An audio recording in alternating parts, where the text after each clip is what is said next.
You know what that is? What's that? I'm every woman. Yeah, we are. Karita Davis, Miss Desert States, is my guest today. I'm Holly Davis. We're sisters. Yes, we are absolutely The Davis sisters. You're listening to Good Medicine, and we're a little tardy today. Never late. We're just a little tardy today, and I do apologize. I don't have an excuse. I think I was bird watching. I was doing my recycling. Today is recycling day, and I was marveling at the fact that I am the best recycler on my blog. Are you? I was giving myself some credit for doing that, too. Do you unscrew the tops and separate? No, you don't have to. You know, you don't actually. I was like, what? What? You don't actually have to separate your recycling in this state or in this city. Did you know that? I didn't know that. So all those people who are listening, you don't have to separate. You just put it in bags outside your house on recycling day, and they take it, they separate, they do everything. And it's my gift to Mother Earth to recycle what I can't save the planet, but I can do my part, right? Absolutely. And that's what we're doing today on Good Medicine. That's what we do every Thursday at 11. It's 11:05 today. But every Thursday at 11, we're just doing our part to do what we can to make the world a better place. And that's good medicine. That's the best good medicine that you can do, is just give your part, right? So when I met you a few weeks ago, I go, oh my gosh, you're Miss Desert States. That's so awesome. What's your platform? Does everybody ask you that? Yeah, I hear that. I hear, what's your talent? What's your talent? Well, I can blink my eyes like a broken baby doll. Do you want to see? Yeah, absolutely. That is awesome. I just get to add singing to that, and I'm in the bag. Is this one require talent, or is this more, what is the actual dynamics of that Miss Desert States? Because I love the fact that it's empowering to women. It gives them poise, ability, speaking skills. There's just so much involved in that. And the platform, and you know, when you get that banner and you're Miss Desert States, you have a platform that you can speak about anything you want. What is their format? So Mrs. Globe is an international women's pageant for ladies 26 and up, married, divorced, it doesn't matter. And our chosen platform is the WIN Foundation, which is Women and Children in Need. And my personal platform is domestic violence and prevention, more specifically. The WIN Foundation is a nonprofit, and it was created by the pageant owner, Dr. Tracy Kimball, who experienced domestic violence in her early 20s and triumphed over. And she created this beautiful foundation to assist women with healing from past hurts so as to not bring it into their future. And when I was doing some research on pageants, I saw that these two went hand in hand, and it was an absolute yes for me. So no singing? Do you have to sing? No Going back to singing. the singing. No baby doll. No. Unfortunately. Well, I think it's amazing because, you know, when we talked, we mentioned the fact that October is Domestic Violence Awareness Month. And when I was doing some research and I was thinking about how to present this in a way that would grab people's attention, like this is something that you need to hear and something you personally need to listen to, I was thinking, I really believe people are driving down the street, going about their busy days, and they don't think that it has anything to do with them. Mm-hmm. If I haven't experienced domestic violence, and maybe we have some shoddy neighbors down the street, I don't know, why would it bother me, right? Mm-hmm. And I really think that it's such a wake-up call, and I'm so glad there's awareness months every month that it reminds us, because we so forget, don't we? We do. Why it's so important. And for me, when I really looked at some of the rationale, for me on a personal level, I've grown up with abuse, and maybe people don't understand what abuse is. It's violence. Mm-hmm. It's yelling, screaming, hitting, people acting in a way that is hurtful to others, period. You know, people flipping you off down the street, that's abuse. I mean, that means I want to hurt you with something that I do, say, or present. Even it could just be the stink eye that you're giving someone. It's abuse, right? And so when we teach people to identify that, then they can say, you know what, this is not okay in my life. I'm not going to accept this behavior or that behavior. And for me personally, I think a part of that prevention is I teach others that there is no excuse for abuse, and that violence is not acceptable, and to be aware of what abuse you're putting out there to others. Exactly. And I think when it rolls down and we have the trickle-down effect, I think we have to understand that when we're affecting others, abusing others, or even in the privacy of us four and no more, abuse begets abuse. Mm-hmm. So more abuse and more abuse and more violence and more violence. And I think that people don't understand when you're letting your children play very violent video games, or if you are listening to violent music, or if you're listening and talking violently to others. Right? Right. Saying, I'm going to, the word, I'm going to kill you. That's a horrible, horrible thing to even think or say. Mm-hmm. You can get in major trouble saying something like that. That's a horrible thing to even utter out of your mouth or even to think. It's violent. And so what we teach in our homes is there is no excuse for abuse. There's no excuse for violence. Even the word shut up in our house is very abusive, because who wants to be shut down? Mm-hmm. So what it's saying is you don't have a right to exist on the planet. You don't have a right to say the things that you want to say or think the things that you want to say. And anytime that's impended, that is abuse. And if you doing it in a controlling way, it's violent. And people do control and violence because they're afraid they're going to lose something. So if you get to the crux of the matter, violence begets violence, and then what the long-term effects are children in our schools afraid to go to school because someone's carrying a weapon or going to bully them or to beat them, or people are going to get murdered right there and then in school. See, those words, kill, destroy, those kinds of things shouldn't even be allowed in our vocabulary for our children. If we're really teaching our children, not punishing them, beating them. I don't even think that should come out of your mouth. Beating your children. That's a horrible thing that we even have that in our society. That we should discipline and teach them non-violence. So when it comes to domestic violence, I really had to think about how it affects other people, and it affects every human being. And we are the only way that it's going to stop is one person at a time. Yes, absolutely. And I love that you are incorporating that in your home, because prevention, along with prevention, it starts in the home. It starts with the young ones. And when I think about the way we're cultured into this society as young men and as young women, there's a huge difference in the way young men are treated, little boys versus little girls. Men are told that they're not supposed to cry or share their emotions or show fear. The only emotion they're really allowed to show is anger. And what do you do when you're angry? You hit. And go hit a punching bag. Go hit the wall. Right. Just don't cry. And with little girls, we're able to let it out. And it's sad when you step back and look at it, that young men into boyhood and adolescence and adulthood, they have to operate within this very small frame of social movement. And I'm sure that creates a lot of anger. I don't have that experience being a young man, but I'm sure that creates a lot of anger to see women be able to so freely dress in pink and sparkles and cry and say exactly what we feel. People may talk about our choices and down some of the decisions that we make, but we still have quite a bit more freedom than men do. Well, I find that it's melding over into the feminine side, if you will, because I see a lot of angry women, and we're also starting to see more domestic violence with women being the perpetrators. Yes. Okay. So, and I see a lot of angry children, and when I see people that are very angry, I know that they have anger management classes and things like that.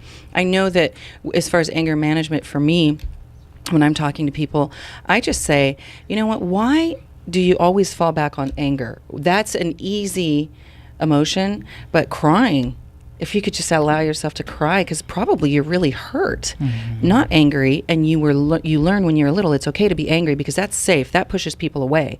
When I'm tearful and I'm sad, then that draws attention to me. Are you okay? You don't want that. You want people to go back up. It's self-preservation, really. Anger is and it works really well. It keeps people away from you and not dwelling and delving into your emotions, into your psyche. But it's also very dangerous. It is very dangerous. People die because of somebody who has continued and continued and continued their whole life to say, it's okay to be angry, it's okay to hit. And I actually even say, I don't even like you to go hit the wall or hit the pillow or scream into the pillow. I think you should express your anger, and it's okay. It's okay to be angry. It's really okay to be angry. Expressing that in a way that is productive, helpful, with wisdom, maybe after you've allowed your soul to heal for a minute, then express your anger. But expressing anger, it's pretty much always going to end no, I'm not going to say pretty much. Expressing an anger is always going to end bad. It doesn't serve any purpose whatsoever. Do you agree with that? I do. I especially agree with we need to take the time to process the emotions. Words are so powerful, and they do cause a lot of damage. Specifically with emotional abuse, it's almost always the precursor to any type of violence. We're testing the waters to see what we can get away with. I'm going to call you a name. I'm going to call you out of your name. I'm going to make fun of you in front of a group of people and see how you react. So it has a lot of implications in our society. You bring up a really interesting point. We are going to take a break here in just a second, but I want to talk about there's different kinds of abuses. So emotional abuse, I think that's one of the worst. Name calling or doing the mind trickery that people do. That's such a horrible abuse. That's an oxymoron. Right? All abuse is horrible. There's no excuse for abuse. No one ever deserves to be treated that way. And there's also physical abuse. There's financial abuse. There's spiritual abuse. There's so many ways that people. And you have to understand, if your needs haven't been met as a child, then you're going to find a way to manipulate and get those needs met. And usually it's going to be through abuse that most of the time they've learned. And so violence is something that is learned. It isn't just a natural thing that children, do. So we have to protect our children as much as possible, making sure they watch educational programs, not violent programs, making sure that we talk to each other in a kind and loving way, and that no one is ever allowed to abuse another person. So there's no excuse for abuse. And we're talking about domestic violence today. Karita Davis, she's Miss Desert States, and she's my guest today. So stay with us on Good Medicine. When we come back, we're going to talk about prevention, what you can do if you know someone else who's literally living through abuse and maybe has lived through many cycles and generation after generation, and how to stop domestic violence. On Good Medicine, stay with us. Good afternoon, good morning. How are you doing? I'm trying to think of some different languages how to say hello, and I'm totally spacing right now. Hola. Okay. It's a Davis thing. It's a Davis thing. Today my guest is Karita Davis. She's Miss Desert States. I'm just so proud of that banner. You must feel very proud wearing that. I am. And when I was driving over today and I decided to wrap my hair, I felt so African, and I thought, I'm not only the American desert, but the African desert. It's beautiful, and it's so empowering. Yes. What do you find that you could speak to our young women about just some of these? You think of a beauty contest, and we talked about some of these things before in the past, that it not only says, I'm not only beautiful on the outside, I'm beautiful on the inside, and I want to show you. I want to tell you about it. You know what? Hi, I got my son here today. And we pinky promised that he wasn't going to talk to Mom, but what are you going to do? Yes. We're going to have to roll with it. So tell me a little bit about what that experience was like for you. Winning. So with the Globe system, it happens a little differently. We choose into our state delegation, and then we're crowned with the regional titles. So I chose into Miss Utah, and then I was crowned Miss Desert States, and that was absolutely amazing. This was my first pageant. I consider myself a very unconventional beauty queen, and that's because I competed for the first time at 34, and it's been an incredibly empowering experience for me. I was brought up in the Deep South, and I've been 6 feet tall since I was 10 years old, and I never thought of myself as beautiful. I remember being a little girl saying to myself, I might not be pretty, but I definitely want to be a good person. And I made this list of things that I wanted to accomplish, that I wanted to be a part of who I am. And as I've gotten older and I've accomplished some of those things, I realized that in order to truly be all that I am, I get to embrace all that I am. And beauty pageants are an excellent way to do that. And with the Globe system, we're able to incorporate beauty and assisting the community, which was a big plus for me. So not only am I going to use this beauty to better my life, because I find that, let's just go there. Do you mind? You want to go there? Let's go there. I find that beautiful people in general, not just women, but beautiful people in general. But it starts when we're little girls and we've got the whole Cinderella thing going on, and the beautiful prince comes to take you away. And if you're beautiful, you get taken out of whatever circumstance you're in, and you put into a great position in life. And I think it's of course, it's a farce, but it's also that if I'm pretty enough, then I don't necessarily, I don't want to make assumptions, but I don't necessarily have to use my brain. I don't necessarily have to use the skills, the gifts, and talents and live the life that I was supposed to live. If I'm beautiful, life should come very easy to me. And I know that we, as a society, we definitely look on the outside and we look at people, how they look, right? And that's an indication for us of who that person is. It's a prejudgment. Right. And I think that's actually really sad, because when you get to look at the heart of the person and that beauty, that is where I think the magic happens on planet Earth, is that we look at the hearts. God looks at the heart. Man looks at the outside, and we're duped time and time and time again. And even if you look in nature, though, the most beautiful creatures are the one that people flock to, right? Or that other animals flock to. And I just think, I hate it that kids get stuck in, if I'm cute enough, if I perform the best, then I'll be loved. And if we just teach our children self-love, that I'm beautiful, that even if I'm not the most best looking thing that ever hit the planet, I have gifts, I'm a viable member of society. Right? And so that's a really interesting message. But I love that message that you guys have with Globe, is that I not only can I represent and I'm beautiful, but I have a platform and a community, a sense of community that I'm here to help. Yes. And then it gives other girls a chance to be empowered, because I don't think all beauty queens grew up thinking that they were the prettiest girl in the class, right? Very true. Yes. And that's one thing that you brought up about the animal kingdom. That's one thing about beauty. When there's something shiny and beautiful, everyone's attracted to it. Whether they speak it, there's just an instant energy shift in that direction. In the animal kingdom, in the plant world, and absolutely with humans. Stars, we like the brightest, shiniest one, don't we? Yes. This big, beautiful star guided me all the way here from Utah, and I could hardly look at the road. I was staring up at it. So I noticed that too last night. I didn't know if it was an airplane or what, but I'm sure you think it's a planet or a star? I feel like it was a planet, and I feel like it was Venus, and there was one right next to it. I saw that too. Yeah. See, we must be, you know what, and I love that too, because I think a lot of time people are so busy looking at what's just going on in the beta of our, just beta, everyday data and other people, and we also learn to really zone out now in our culture. And I think it's a beautiful thing when people actually look at the signs and the wonders and the seasons, the beauty around us, and I really do think that makes people more beautiful as well. And if people are attracted to you because of your beauty, then you're very, very fortunate, very blessed. But when they talk to you, what I'm hoping and what I pray for myself and for my family and my friends as well, is that what comes out is beautiful as well. Right, exactly. Pretty is as pretty does. You ever hear that one? Yes, I have. So I think that's great. And when you told me that your platform was domestic violence, I was riveted, because for me, that's why I even got into therapy, is because I wanted to work with women who were in domestic violence cycles and in shelters, and who had been stuck in cycles of abuse for years and years and years. And I wanted to go in and make an impact. And I learned the Duluth method of nonviolence, teaching that there is no excuse for abuse. There's nothing that anyone can ever do to deserve to be hit or to be verbally assaulted in any way, shape, or form, right?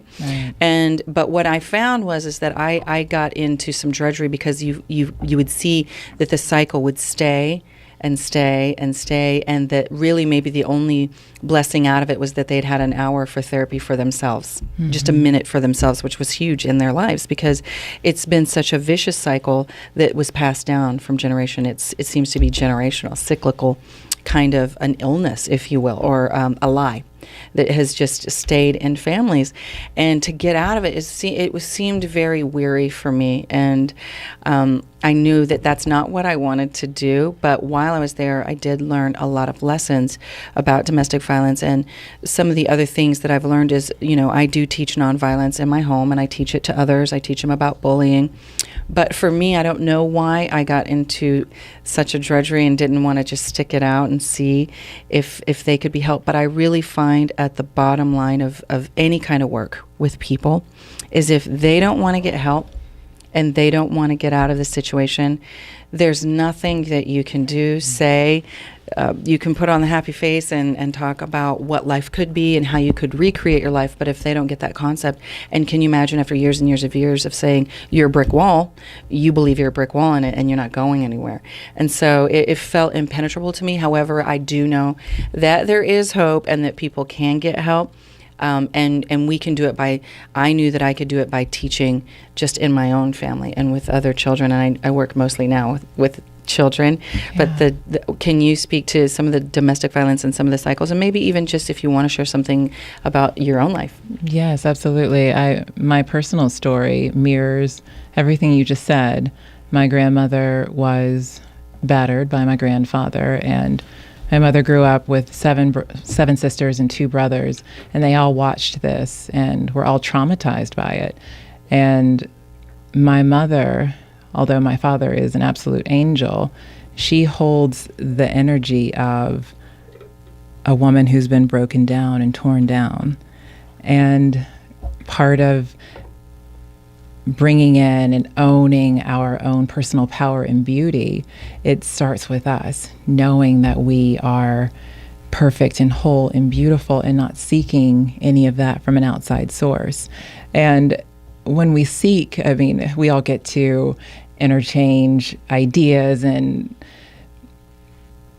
goodness with other people. That's why we're here. But at the heart of it, what we bring to the table, as you said earlier, we're going to get back. If we're constantly bringing to the table, show me who I am. Please tell me that I'm pretty. Please show me that I'm worth being on this planet. Then we're going to attract predators. So with feeling and seeing my grandmother and my mother's story, I took some of that on. And as I said earlier, I didn't see myself as beautiful. I was the shyest person in my family, and I didn't really speak. And I was starved for attention in a lot of ways.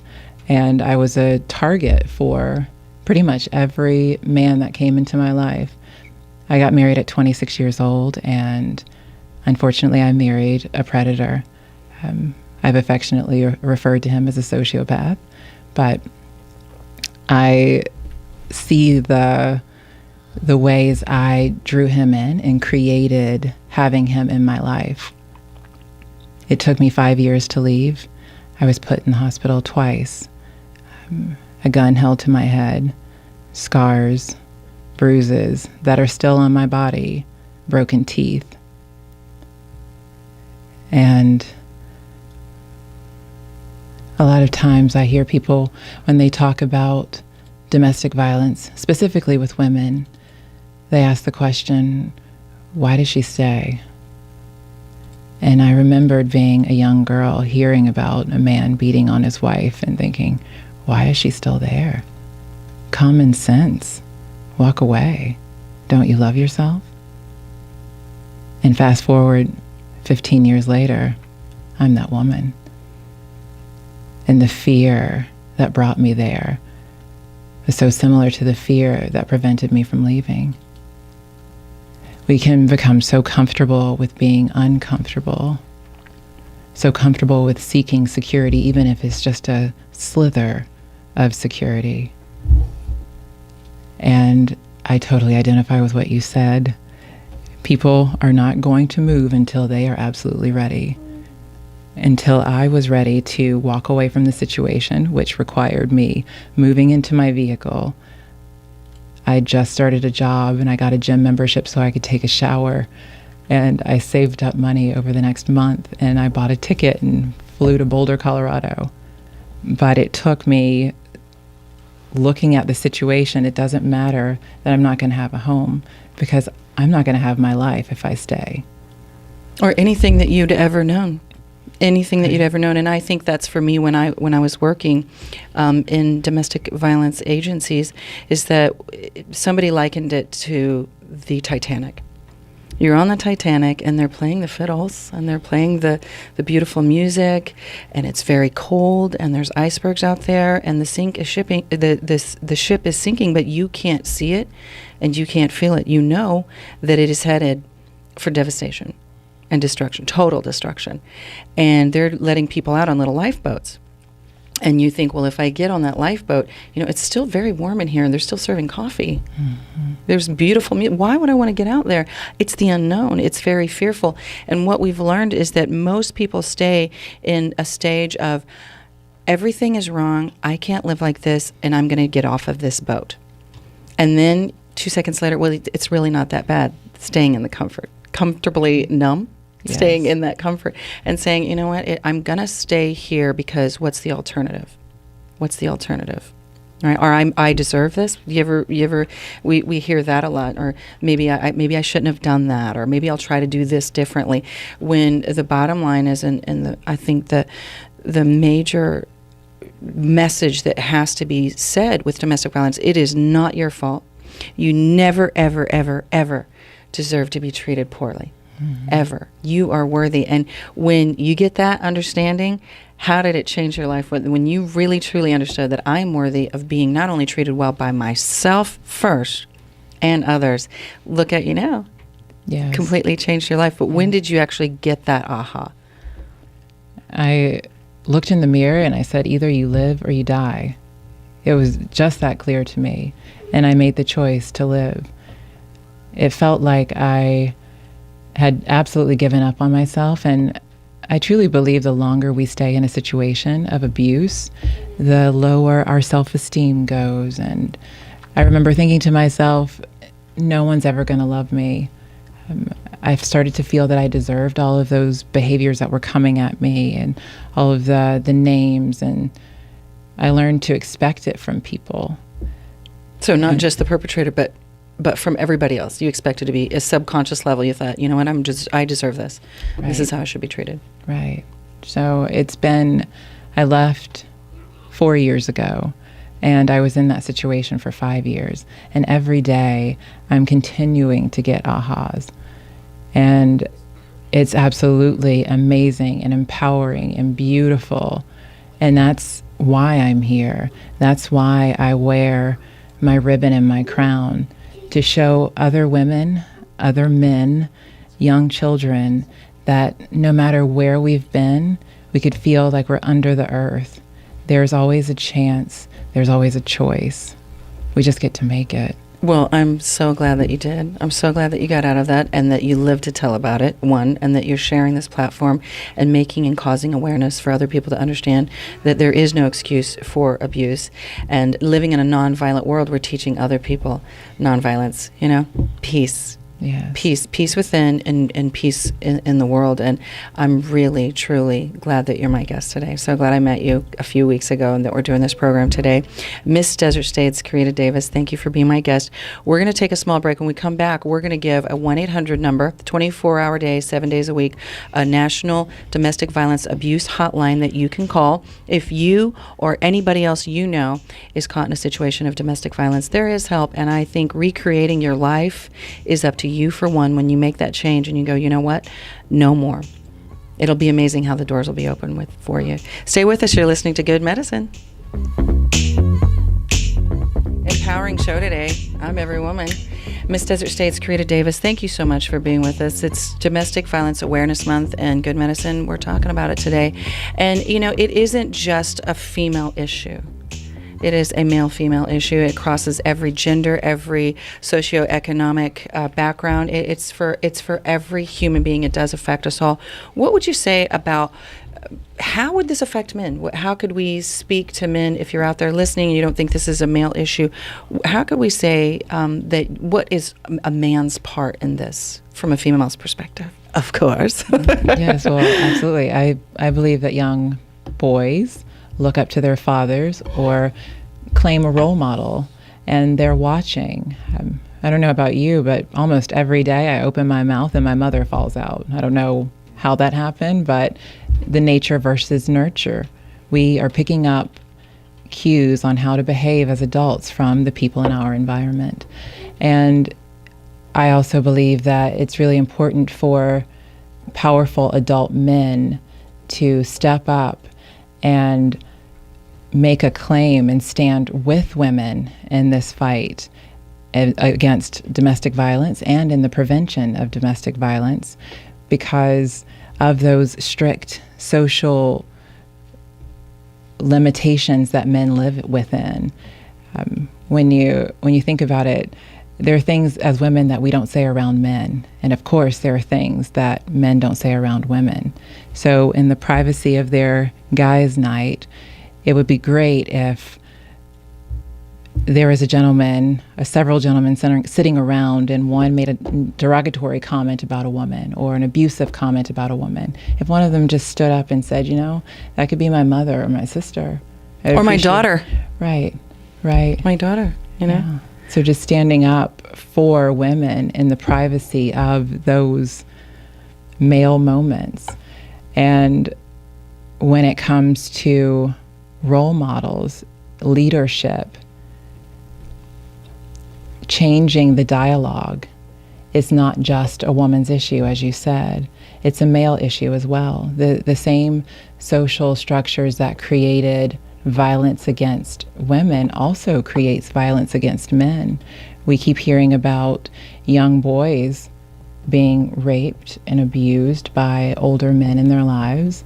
And that's also a very big problem. As you said, violence, it permeates society on all levels, and it comes at all of us. So it's something that we get to start teaching within the homes, but also taking responsibility for on a society level. And on that same note, I know for me, when I hear songs, certain types of songs and certain kind of music that belittles women, I change it. For me personally, I'm not going to listen to it. I'm not going to condone that kind of behavior and even listen to it, and I don't want my children to listen to it either. So I'm happy to change that. I don't like movies that marginalize women. I don't like people who marginalize women. And one of the things that really bothers me is Las Vegas, that we're not really regulated by the FDA, what we can put on our billboards, whereas the rest of the world is. Did you know that? I didn't.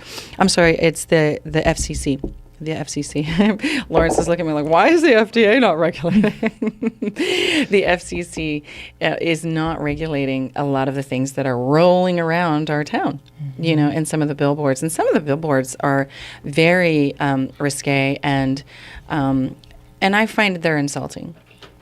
And so I've made telephone calls because that's my part to play in stopping marginalizing women. I mean, I can't single-handedly take over the planet and change things, but I can make a phone call and say, that billboard I find very offensive. It's very difficult for me to drive down the street and see the cab have butts all over the front of it, and try to explain to my children why that's accepted here, but nowhere else is it accepted. And, I know that there's lots of power here, lots of money, and sometimes I feel like it's impenetrable. So for me, what I do is I work one-on-one with individuals and teach the best that I can that women are worthy to receive a life that they were worthy to live the second they were born. And so that's my stance. But I do make phone calls. I call radio stations, television stations, news stations, newspaper, and even go to the source, your commissioners, and just mention the fact that I think that the rolling billboards with the women that are half nude are, it's not necessarily that I'm offended. Okay, because I live in a town that is very much an adult playground, so I'm not duped into thinking that we live in Disneyland and that this is for children. So I don't really take my kids to the Strip and expose them to those things. But when you're driving down the street and you see it, you have to be able to educate and address that. You don't just overlook it. And I think because it is so prevalent here in this town that we're driving down the street and we don't even see butts anymore. It's just like our trees that nobody looks like. We zone out, right? And so for me, I do address it in a way that I think about that girl who is hardly dressed at all. She's pulling her pants down in some of them, and let's just go there. And I think, what? I wish she knew that there is no price tag, girls to your room, right? And I think you can't put a price tag on the value of your life, of who you are. And I just wish she knew that. That's all. That's all. I'm not trying to single-handedly take him down and stop the rolling. Or stop an industry. I just wish that they knew and that the rest of our culture could know that too. Because I think when people are marginalized and they're less than, or they're for sale, or they are, they can be used, then this is the seed that is planted for it's okay to treat them, talk to them, and be abusive with them. Yeah. And I agree with you. We are absolutely desensitized in our culture. When I moved here a couple of months ago, I remember thinking, wow, these billboards, they're so wow. And after a couple of weeks, it was almost like they just faded into the background. And the same with certain comments that I've heard men make in public. And I can only imagine what they say in the privacy of their own little nooks. But it's amazing to me how we allow pornography. I read a statistic a couple of days ago. The average boy will see 50 to 100 images of porn this year. And those are the ones that aren't even trying. And it starts with Victoria's Secret magazine coming to your house. I remember a few years ago, the Valentine issue of Victoria's Secret showed up at my house. It might have been at Fredericks of Hollywood, but one of those organizations, their magazine showed up, and I asked my two oldest children to go to the mail, get the key, and go to the mailbox. That's a big deal, right? I entrusted them to do that. And when they came back, they were mortified. They were so embarrassed, and they were giggling because of the magazine, And really.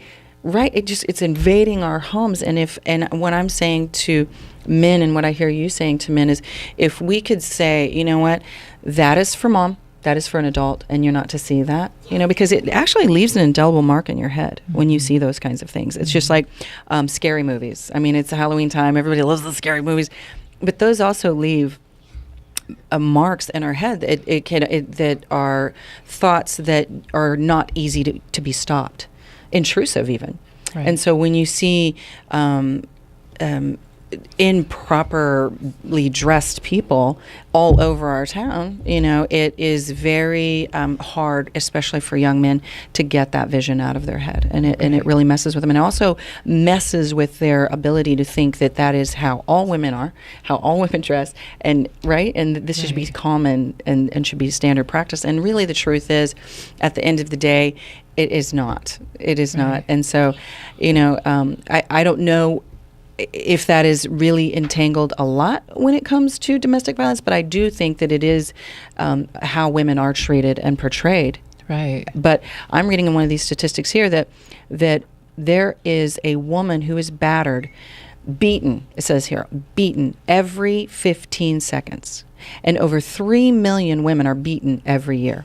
So all I'm proposing is that if we would think of them in a better light, speak to them in a better light, speak to them more respectfully, and address them more respectfully, then I really think that it is a lot harder, more difficult to want to treat them without dignity and respect and marginalize them. Yes. And those billboards are like saying women are property. I'm exposed. There's a price tag on me. You can dominate me. You can own me. You can purchase me for the next 5 minutes.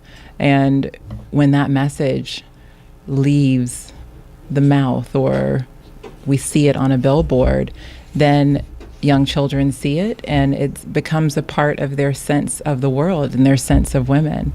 So if I have a toy and I bought it for $1, I can do anything I want to with it. If women become like those toys, then what does that say for society? You know what? I'm thinking of when we talk about this is I'm so glad that you're here, that you're representing, that you're helping to educate the community of what we really should be teaching and talking to people in general. Is we talk good to each other. We don't abuse. There's no excuse for abuse. Violence can be stopped, and it's one person at a time. How we speak to one person at a time. And I think if it started with how I talk to myself, and think if we start there, how I think about myself, and that I'm worthy to receive the life that I was worthy to live the second I was born as this perfect little baby, and that it should go to full fruition, that my gifts, talents, and dreams, despite my beauty, what I bring from the outside, but all those things should be able to color the planet with no reservations, no hesitation. I should be able to do that. If there is anyone who's listening who is stuck in this rut of abuse, and who is maybe tired of the roles, or tired of the marginalization, or think it might be a problem, or maybe you don't think it will ever happen to you, but there's other people that are living in an abusive situation, there is a 24 hours a day, 7 days a week, there's a hotline, and you can go to the hotline.org and learn some more facts about abuse. Domestic Violence Awareness Month is October, so we still have time to make change. And that's what this program is about, social change. There's a national hotline that you can call, and it is 1-800-799-7233. That's 1-800-799-7233. And you can educate yourself about abuse. You can educate yourself and be aware of some of these issues and some of these problems, and maybe even look in your own life. What can I do to contribute to wholeness and wellness in our society? We're going to take a small break. We're going to come back, and we're going to wrap up with Karita Davis. She's my guest today. Miss Desert States, thank you so much for coming and talking about domestic violence on Good Medicine, because it is Domestic Violence Awareness Month in October, and we want to just get the word out that there is no excuse for abuse. Stay with us. You are listening to Good Medicine. I'm Holly Davis. Karita Davis is my guest today. The Davises, the sisters, Yes. Miss Desert States, and we're talking about her platform, which is domestic violence. It is Domestic Violence Awareness Month in October, and we're putting the kibosh. We're putting some awareness out there. We're starting with ourselves and teaching our children, especially our young boys, right? That they have to be loving and kind, especially to their mama. Right, Simeon? Can you say hi to everybody? Okay, he said hi. So how would you want to say, what are some of the final things that you think of when you think about the platform, and what you came to bring with your beautiful crown? Well, with my title and my representation of the regional states of Utah, Colorado, and Nevada, I'm in partnership with the WIN Foundation. And I want to reiterate that it is absolutely a woman's issue and a man's issue. We start in the home. We teach our young ones that it's absolutely not okay to put our hands on another person, or to talk down to them or call them names.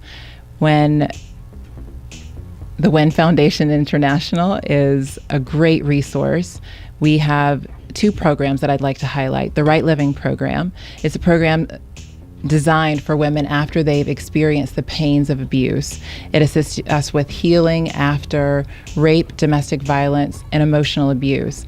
And then there's another program that I find so amazing. It's called the Raise Your Standards program, and we're targeting young women during the most vulnerable time in their life, 16 to 22, when they're making decisions about themselves and how they're going to interact with men or any partnership. Well, thank you for coming on Good Medicine today, Karita. I really do appreciate it. You've helped to raise the standards and awareness for domestic violence. Thank you so much.